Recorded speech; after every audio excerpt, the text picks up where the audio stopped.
And it's an hour and then 50 By the minutes and way, you can go rest. CC, we still have the Going Bold Wednesday heading. Oh, She'll fix up. yeah. Okay. Okay. And included in that is WGSN-DB Going Solo Network Radio, TV, and podcast #1 Internet Singles Talk Network. And this is Let's Talk About Dating with Christine and Barry. Hi, Barry. Hi, Christine. So nice to have you here. So nice to be here. Nice to have you here too. So today, I think this is a really fun topic. We've had heavy ones and hard ones and interesting. Today's fun. I think today's fun. So it's good and bad opening lines in dating. And I think both men and women need help in this. Yes. And so I think it'll be fun to talk about what kinds of things as a man and what kinds of things as a woman do we not like, and what sorts of things do we like. And given that we're individuals, and of course we don't like the same thing as all women or all men, I think because you and I have dated quite a bit, and we've also talked to people that are dating quite a bit, we know a lot of the good and bad and maybe a little ugly lines. I wish I'd made a list up to be remembering, because I'm not sure I remember all of them, but we'll certainly wade through a few of them in this time. And I think it's also one of the things that comes up for me is when you receive a bad line, how do you respond to it too? Because it is important to know what to say that is not so trite and weak, but also what do you do if you receive that? How do you respond to that? How do you redirect, or how do you invite going deeper? You know, because that's in the question too. Because if you like the person you're with and then they're making up these bad lines, you're like, do I want to throw them in the trash for that? Maybe I want to find out more about them. Yeah, to give people the benefit of the doubt. And if they, keep crossing the line, what do you do about that too? I mean, if they really are being inappropriate, both men and women can do that. What do you do as the responder? So that's a really good point to show the response as well. Yeah, absolutely. So my least favorite thing. Made a list. Yes, the really least favorite one is, why are you still single? And it hasn't mattered in my life. I've been single a variety of amounts of time. I really dislike that. And I really dislike it that it often comes in under half an hour. Like, aren't there more interesting things to talk about for more than a half an hour before because I would never ask, certainly not the first time out with somebody. No, I think for me, it feels very uncaring, unimaginative. Yeah, too what else using personal. what me was callous. In a sense, yeah, I agree with you. Yeah, I want somebody that's just a little bit more sensitive than that. Yeah, I mean, the thing is, to break it down a little bit, the thing is that the presumption you can take from it is they think you're such a great catch, you shouldn't be single anymore. So you go, well, thank you for asking. You can play with it in a way. Yeah. At the same time, the question then becomes, well, if you're still single, and the thing's interesting because they don't know necessarily how long ago you were married, or how long ago you were in a relationship, or how long ago any of that stuff was going on. So they're making assumptions. So it's almost like, I mean, the sarcastic part of myself comes up, because when if you're a lucky person, I know. Mess around with them, have fun with it, because the thing for me is that when those questions come up, as I've heard them more than once, I have more recourse to have fun with it, because I've heard it enough times and know some responses to bring, so it makes it more entertaining. Yeah, so, for yourself. Yeah, exactly. If nothing else, I mean, it was nowhere. I've had fun at least. And that's the goal. We want to end up having a good enough time, an okay time. And if you're honing your skills, like how to come up with witty repartee responses, or how to not take it personally, how to not get upset by it. Because when we get upset by another person, this is such a valuable lesson I had to learn, and I'm really happy to teach it. It is 100% our control. Absolutely. They can do and say whatever they want. I mean, short of a gun or a weapon in my face, I can have a whole bunch of different responses to the things that people say or do to me. Yeah. And if I stop for a minute and go, why would they say that? Or why did that trigger me so much? Or, wow, look at, I'm letting that kind of stuff roll off my shoulders now. I mean, that's what you and I so strive for, is to have people be more conscious in their dating. Right. To say, gosh, what could I learn from that? Did I not understand that this was truly a crass person? Do I think maybe there's something else going on that I should find out about? And wow, look how much it did or didn't affect me. I Right. think that has been such a huge thing for me, that I've really learned in each of my long single times, to keep going, oh, look what I got to learn about me with this particular person, asking Absolutely. these kinds of questions in this kind of way. Because that's the other thing. You can ask the same question so many different ways. Absolutely. So I think we could sure talk a lot about that too. Yeah, because the thing is, if somebody comes up to you and is like, why you're still single, can become from a very disdaining point of view, but Mhm. also can come from a place of like, wow, you're amazing. How come you're still single? That's a whole different Mhm. tone. Uh-huh. So recognize that sometimes those statements, if you know the context or maybe the framing it came from, would change your perspective on what they said, which is a big piece of it. The other part for me, and speak to what you said earlier about the 100% our own responsibility. I mean, that's the program I've put together that I'm putting together as an ongoing program, called No Strings Attached, because we get so hooked into other people's words and we take what they say as gospel, and then we get upset with what's going on, when the truth is it's something inside ourselves we can unhook or detach or Mhm. um, disengage, so we don't become reactive anymore. Yeah. And that's the thing, is when you get these lines when you're on dates, especially if you've had them more than once, it really is up to you to decide if you're going to be reactive every single time, or if you want to say, oh, I've heard that one before. No Yeah. big Yeah. deal. Didn't No. kill me last time. It's not killing me this time. No. And it's been interesting because, as you said, when you're asked the same question a lot, you really can come up with a variety of responses. So Yeah. a few times I've said, why do you think? I'm so curious. I'm asking other people's opinions. Ah, it stops them in their, because I'm really interested. It stops them in their tracks. So it's been funny because the ones who really, you just go, oh, they go, well, I was just curious what's wrong with you. And I laughed. I laughed out loud. I thought, oh, that is such a, like, at the bottom of the list of answers. Hmm. And of course, a lot of men have said, well, what's wrong with the men that you've met? Which I think is very sweet. And it's a nice way to ask, sort of Yeah. get out of the problem of asking that question. Right. Well, the thing is also, there's something, again, back to context, but it's something very important to hear the phrase, you can become reactive anyway. It's like your choice. Mhm. We have heard it a few times. I mean, I love the idea. It's like, I'm doing market research. It's, yeah. Why do you think I'm trying to gather data to find out why I'm still single? Can you help me with that? Uh-huh. So it's fun. I'm But the thing asking is everybody. also, I have no idea. I need your yeah, help. right. Which leads me on to another one which has happened for me because it's in my bio, is they're asking, why am I still single when I teach this stuff? I'm a relationship coach. Mm, Although that's not a bad line, because it gives me an opportunity to talk about why I do what I do, which is okay, and mhm. also what my life's been about in terms of dating and relationships.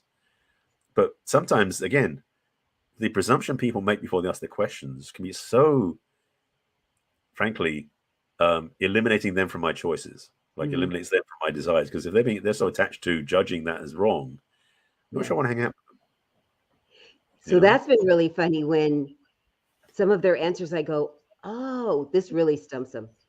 You had a conversation about me without me. Could I come participate?" Yeah, there you That's go. when I'm Yeah, in kind of a feisty mood yeah. No, I like that one a lot, because it is about the fact because they've they've had a made it up conversation. in their head. They haven't checked anything out, but they're having this whole conversation about me, but I wasn't there. Absolutely, I love it. It's such a key Thank point. you. But And the that's the thing is, right ones laugh.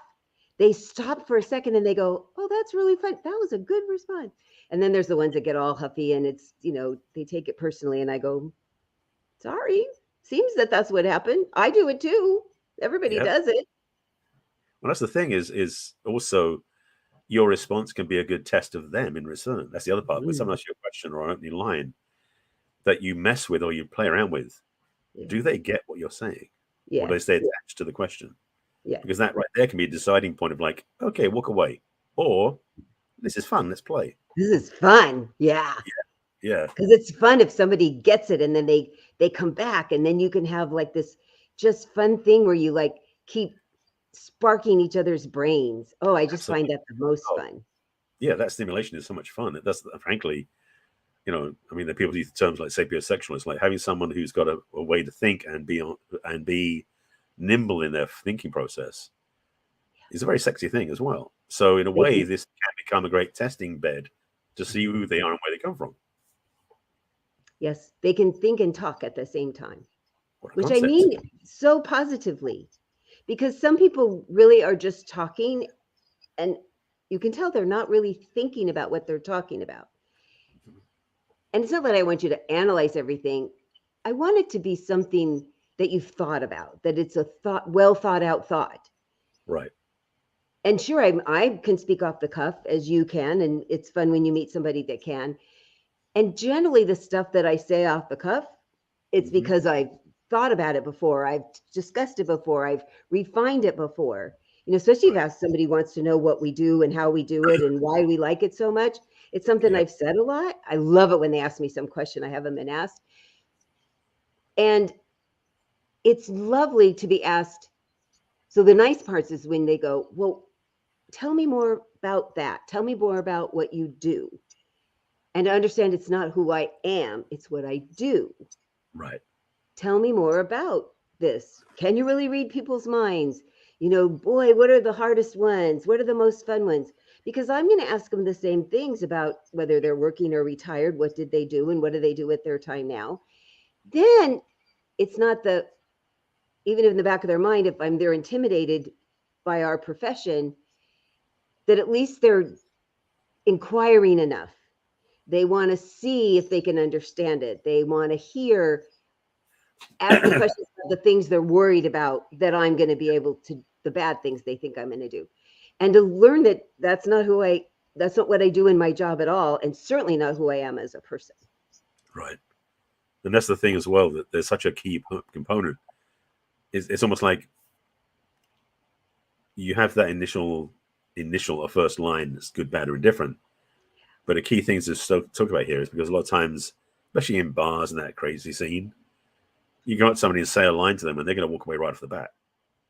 But if they linger and are willing to counterpoint, maybe the right word, what you said or why you said it, and then like have something that elevates. Because that's the other part too, is that there are so many set lines. What's your sign, and all the bad puns that men do for women about where were you when God made you, sort of thing, all that sort of these fancy, these really silly ones. But the thing is, and to be honest, to go and talk to somebody can be a bit what's I'm looking for, not uncertain is the wrong word, but can be a little bit there's a word in there somewhere's coming up. But basically, when you go out to meet somebody and talk to them, it can be a bit challenging to come up with something original, something real, something present. And Mm-hmm. sometimes you just got to go back to defaults. So sometimes those people who use those lines are just simply reaching for the nearest thing because they don't have anything prepared or something rehearsed. So it can be worth lingering beyond the first or second line to see if who they are is more important or more valuable than the lines they've been throwing at you. Yes, very important. Because Yeah. it's helpful to just give yourself and other people grace. Yeah. Because it is, even us extroverts, hard to believe, have a little trouble now and then thinking of something to say to somebody. And we have the same challenge that if we think they're really cute, sometimes we can have a little short circuit going on in our brain, between our brain and our tongue, and we blah, blah, blah, blah. So it's helpful if before you approach somebody, you've thought of something that's happening around you that is happening at the Yeah. plate, the thing, there's a music or there's somebody just did something funny or it's the city that you're in, so that you have something that's pertinent, Yeah.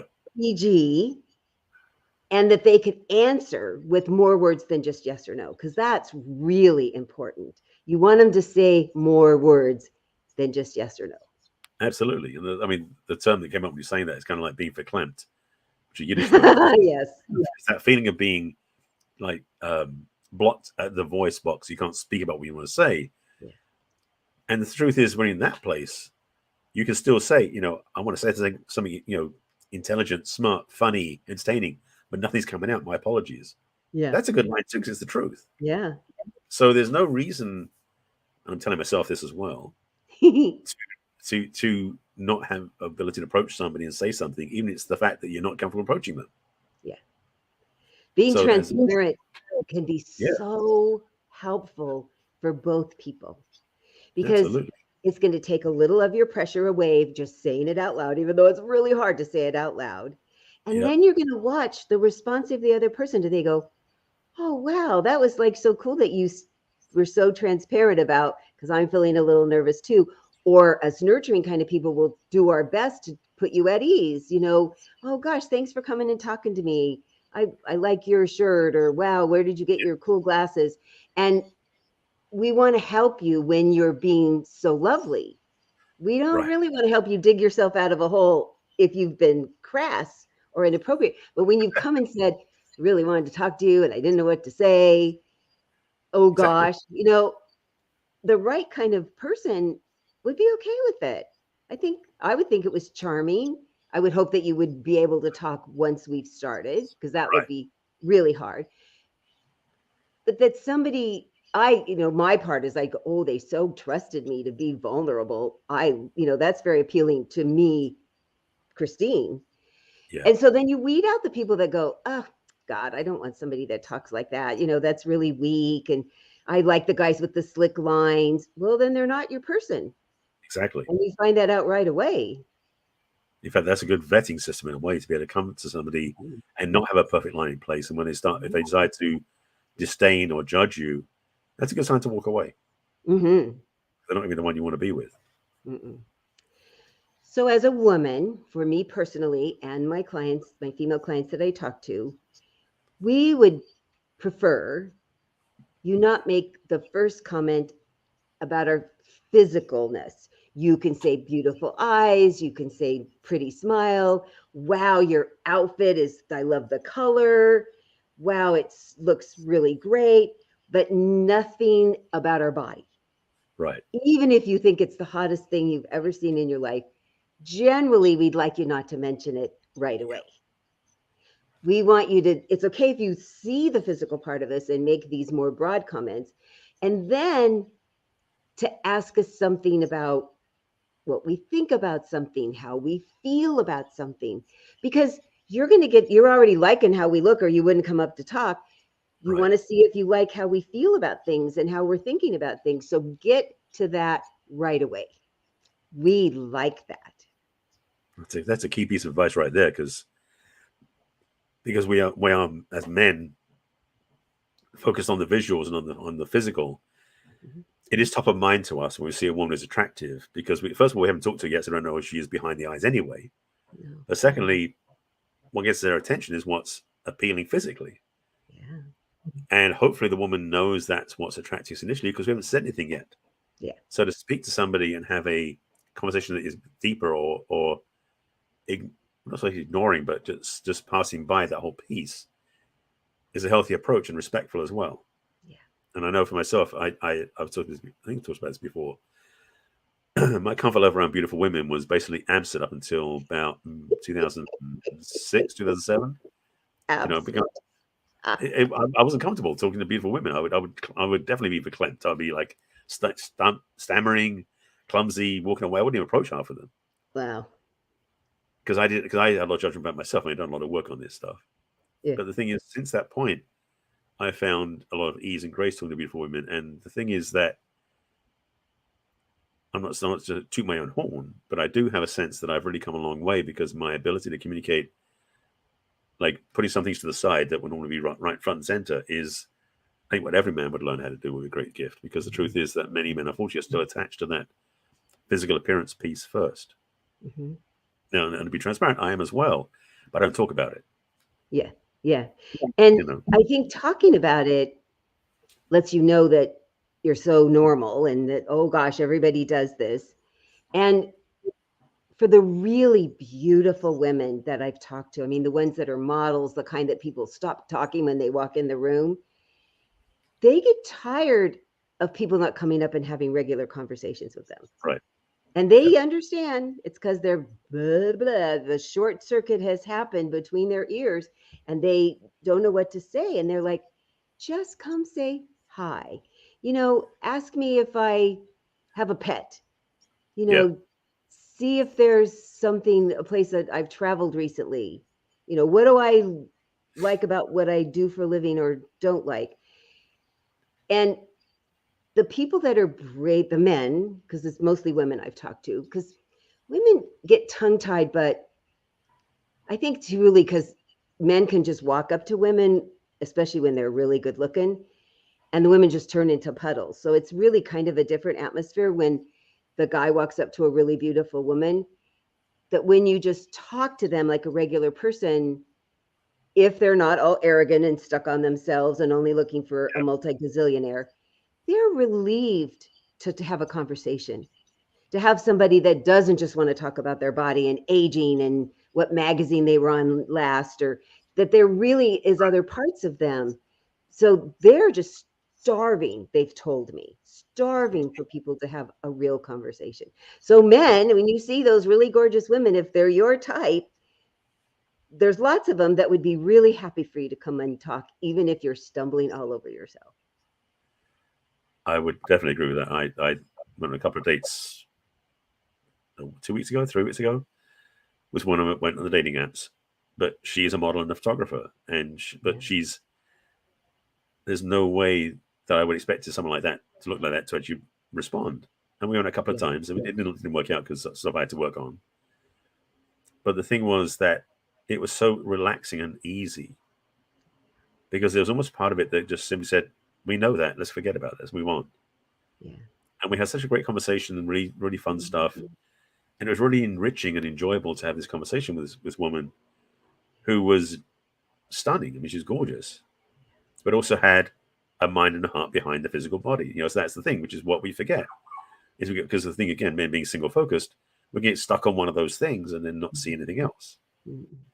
So to be able to say, okay, yes, I know she's attractive, but who is she inside? Because there are many attractive women, just to be transparent too, who haven't done much inner work, and their callousness, perhaps, is the word.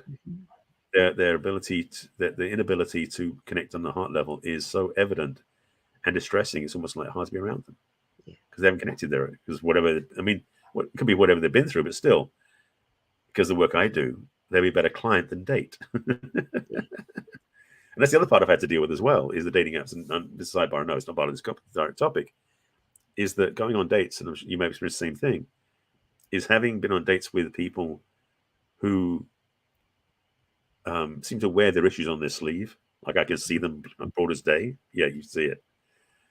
It's almost like you haven't seen a therapist, you haven't done any work. We can't get together. No. Not fair. I feel like they have Post-its all over them. Yeah. With these are all my issues, my glaring issues. Because it's not as if everybody doesn't have stuff. And if it's still that evident, you and I for sure aren't going to be interested because they've now possibly acknowledged they need to do some work. They need to do some work. And that's my job, not my personal relationship. Right. Exactly. We can grow together, and I don't want to be that far ahead. That's really my goal, is to have somebody that we're sort of, we know different things. We're sort of on a level playing field, though. That's really important to me. Absolutely. So, Barry, what have been the things that women have said that you liked and some things that you didn't like? One of the simplest ones I've heard sometimes is when I've been around women, they said that they could trust my presence. Like I felt like integrity in who I was when I was with them, which first of all takes an advanced perception because most people can't even tell what it is. But having done a lot of work on that, when a woman acknowledges that or feels safe with me or feels they can trust who I am and what I bring, that's very inspiring or confirming for me. It's one of the ones I like. Yeah. One of the bad opening lines? Well, I guess usually they're physical. It's like, I thought you had more hair than that, is one of them comes up once in a while. Happens. I mean, because the thing is, I'm in better shape than I was in the pictures I took, which was only a year or two. I mean, the most recent one was about a year ago. But the thing is, because I was wearing a looser shirt, most of my pictures don't show me as, quote, I won't say svelte, but certainly as in shape as I've gotten to. I'm not Buff. bodybuilding, but I am taking care of myself. And so sometimes they're looking at me going, okay, you look better than you did, which is like, that's fine with me. Hmm. So that's the thing. But really, I mean, the only lines that I get that are bad are the simple ones. I just, just toss, throw away because they're not big lines, because things like living in LA, when someone says, what's your sign? That can actually open a good conversation up because there's a lot of people talk about astrology in LA, for example. Uh-huh. Whereas in the Midwest, they might not talk about your sign as much because it's kind of too esoteric for them, perhaps. Yeah. I love when lately I've seen a number of profiles, both men and women, that put their Myers-Briggs letters in them. I've seen that as well. Yeah, it cracks me up. Cracks me up. I'm like, well, okay, that's a good qualifier. If you know letters and you know what yours are and you know the ones that you like or you do best with. I thought that Yeah, was kind of fun. And not as many, but a few people have talked about their love languages. I'm like, God, right. people are I've seen reading that the as well. books and makes me happy. Yeah, and they're not even profiles I wrote, so I'm even more impressed because they want to include them. Okay, I'll make sure it's included. Yeah, So so the thing that men say that I really like, I'm so comfortable with you. It's so easy to talk to you because yeah, often they think that it's the downside of being a dating and relationship coach. It's an upside. We are great exactly, listeners. Oh my exactly. God. And there's hardly anything we haven't heard. I mean, really. Right. So, I mean, I think that's a real big benefit, except I don't want to work. I don't want to work while I'm on a date. I really don't want to coach while I'm on a date. Yeah, And I like hearing that who I am as a person, not just as a coach. They go, wow, you're really easy to talk to. And wow, you ask really good questions. And wow, you give really good answers. So I like that. I really like, because I'm a words of appreciation person, I really right. like when somebody acknowledges with words a good feeling about me. Yeah, So if they're getting that because it's who I am all the time, I go, oh, I like that. I like that they felt it. I like that they got it. I like that they said it. yeah. And that's the thing is our toolkit does come in handy sometimes on dates because it does put us ahead of some other people because we do have skills of being able to listen and hear clearly what's going on, but also how to ask questions. But yeah, I agree with you. Without having to then pursue the questions with an inquiry into facilitating a process with them, I don't want to go that path. If they're a client, you pay for that privilege. But on a date, not so much. No. And that is the thing with both of us is keeping that boundary clean. Because the thing is also when we're on dates, it's interesting. I mean, I'm grateful now because the dates I'm going on, generally speaking, are raising the bar where I'm meeting people who've done their own work or are in the same field I'm in. However, Mm, it's still going to be present and aware to what's being said because I talk about this stuff all the time in my work and like on these, on their shows. When I'm with somebody, to shift gears and detach from that, it's not always as easy as it could be. So if they're willing to help me step out of that role by not mhm. pushing in that direction, then the better it is. Yeah, I don't want somebody who shows up expecting to get coached. Right. That's really annoying. And the other thing I like doing and I like receiving is when somebody says, I use the words, or at least sound like, I'm really curious. I'm curious about something I saw in your pictures. Hmm. Or I'm curious, I was listening to you're in a bar and I was listening to your conversation and wow, you had this really, truly meaning it, interesting point of view. Yeah. Tell me more about that. Or you observed something. Wow, tell me more about that. I mean, I love it when somebody asks me that. And I found close to 100% people are very receptive when you do it that way, where it doesn't feel like you're being intrusive. It doesn't feel like you're interviewing them. Like you really are genuinely interested. I think Yeah. that's really important. Absolutely. I mean, And you frankly, stare at them when they talk to you. You're not looking around the room. oh, that's another one. Oh God. The challenge I think for women around men who they're attracted to is that because we have this ongoing like radar sensing system, who is looking and checking things out. No. So it's challenging for us sometimes as men to stay focused on the person we're in front of. Yes. We're checking the environment, we're checking out the other women, it's like it's almost default. And not to excuse the behavior. No. But it's kind of like built into our DNA that we have that wiring to be able to be target acquisition sort of thing. Yeah. And so for us men, the biggest opportunity is to be fully present with the person we're with and ignore everything behind. But it's not always easy, just to be clear. So for other women listening, men generally are like this. It's not a bad thing, it's just the way we are. And the thing about it is, in a way, is it can be, how do you become more attractive? How do you become more magnetic to get his attention all on you? Because you can say things and do things that will help that happen. So he doesn't even know he's being seen as being distracted. Yeah. But his focus comes more present to you, which is kind of cool. Well, especially if you ask him, and I'm curious question of something that he's passionate about or engrossed in doing, because I do, and I appreciate the reminder for me and all the women that are listening and will listen to the recording. You guys are scanning the perimeter to make sure it's safe. Yeah. Yeah, your eyes could light on a cute set of boobs or a butt or something, of course. Yeah. What I always watch for is you looked, you came back. Right. You came back. You didn't stay planted on somebody else's butt. Because if you're scanning, you just need to scan and come back. Yeah. And I know that is really, it was hard for me before I knew better. And it's very hard for women. So I'm really glad you brought that up. Of course. Because there is a good reason, lots of times. That's a very good reason for what you're doing. Right. We can put our nose back in place instead of getting it out of joint. And on that note, we're off to a break and we'll be right back. See you in a minute.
And we're back.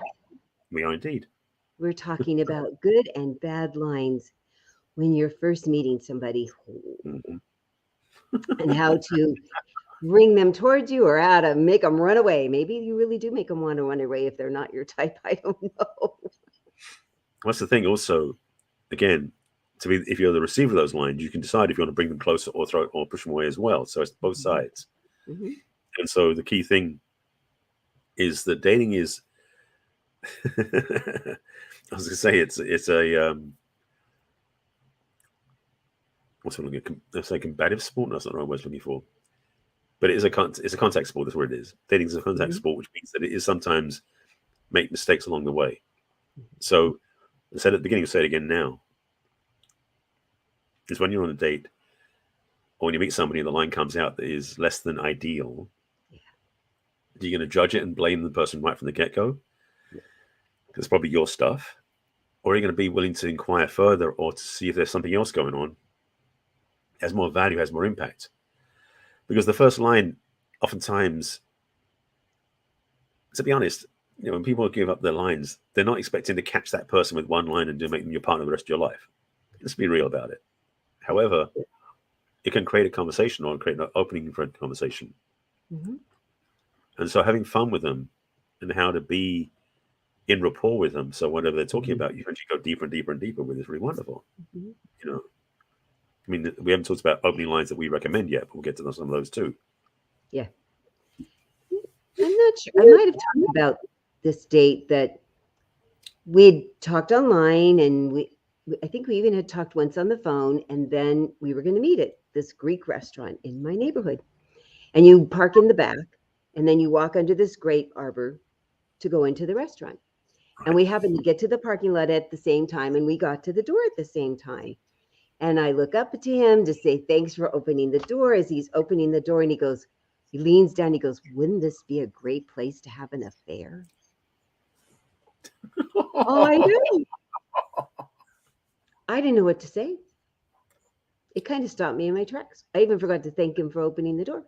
So we go in, we sit down, and the waitress comes by, and gives us a menu, and we're looking at the menus, and then she comes and takes our order, and then she leaves, and I said, I just have to inquire about what you said at the door.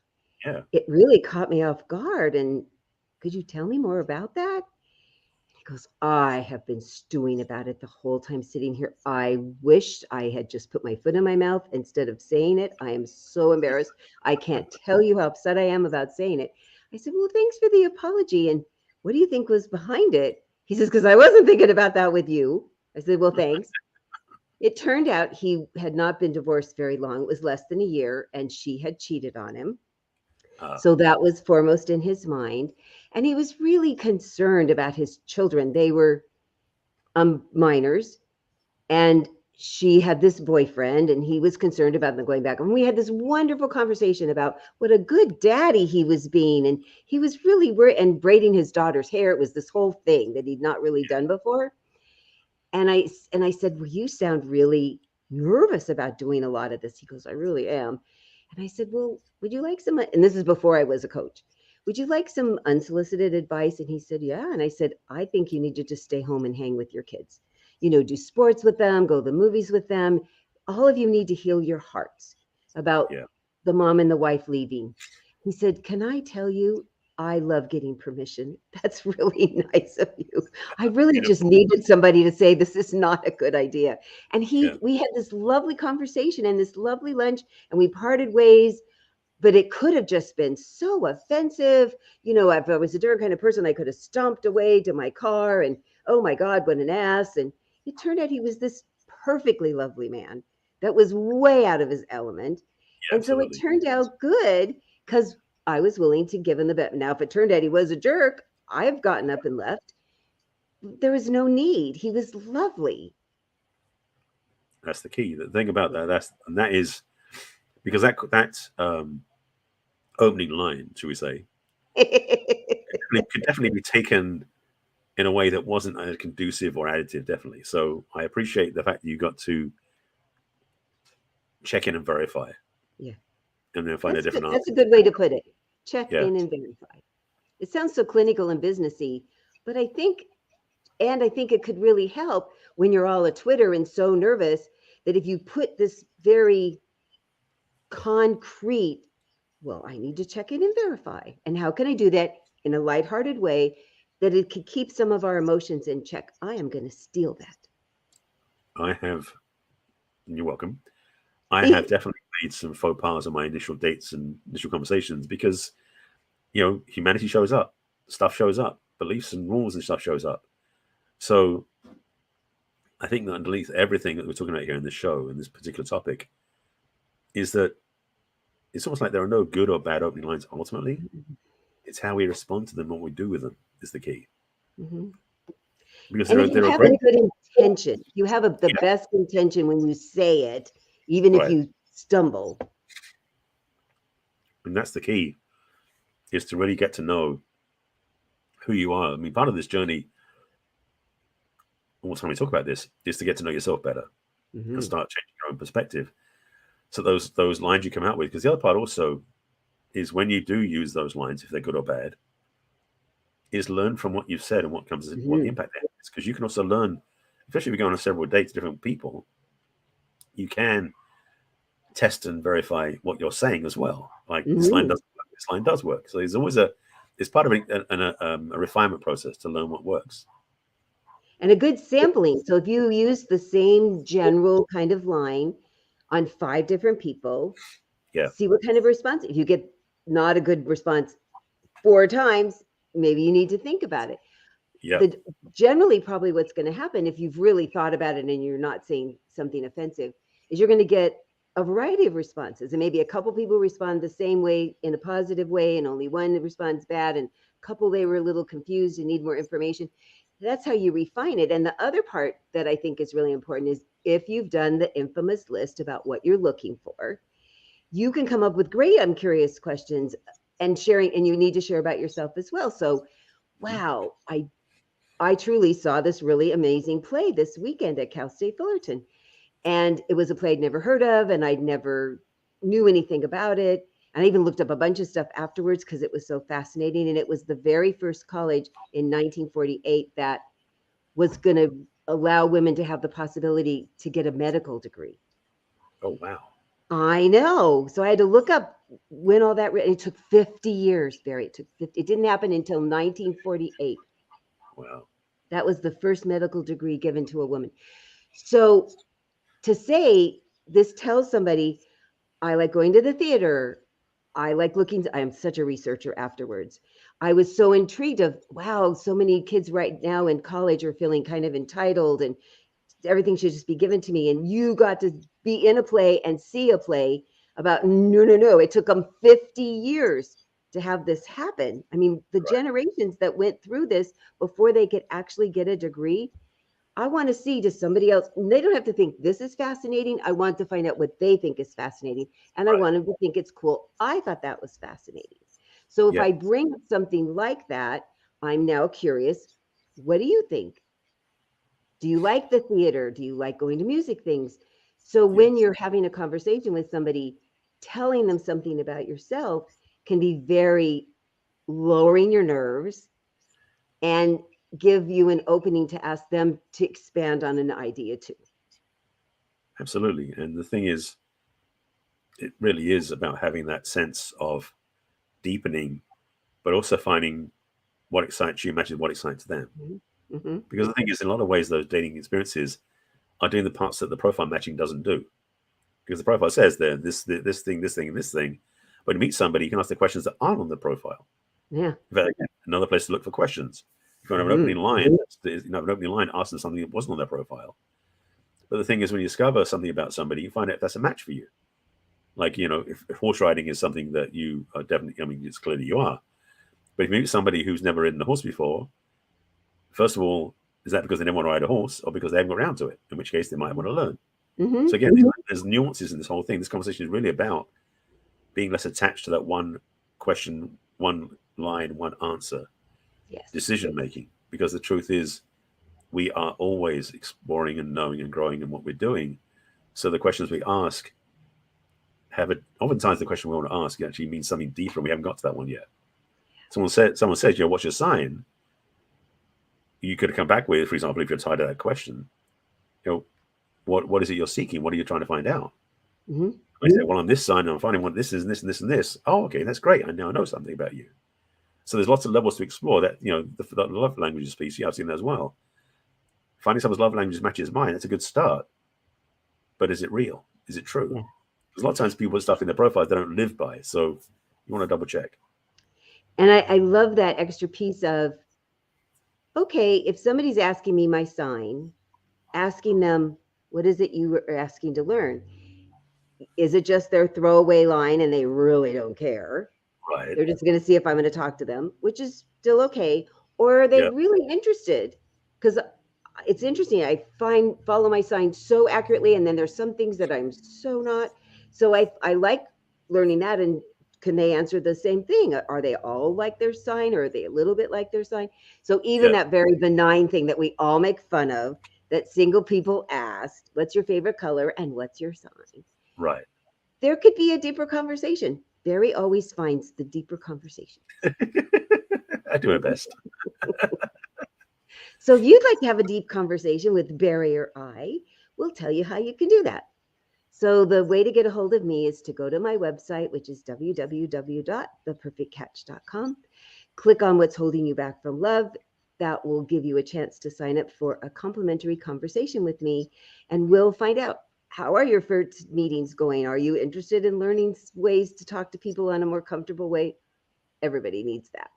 You can send me a private email too at Christine@theperfectcatch.com. You can watch my alone videos and my videos with Gary. Gary, I don't know where that came from. From Barry. I changed my name. What? My friend Gary just sent me some boots that I can give to the kids at Terrace Chance, and I just opened the box. I guess that's where it came from. But my lovely Barry, co-host, Thank you. that's on Facebook and LinkedIn and YouTube and Pinterest and Twitter and Instagram. There we go. And the real Barry, Yes. not Gary. Not Gary.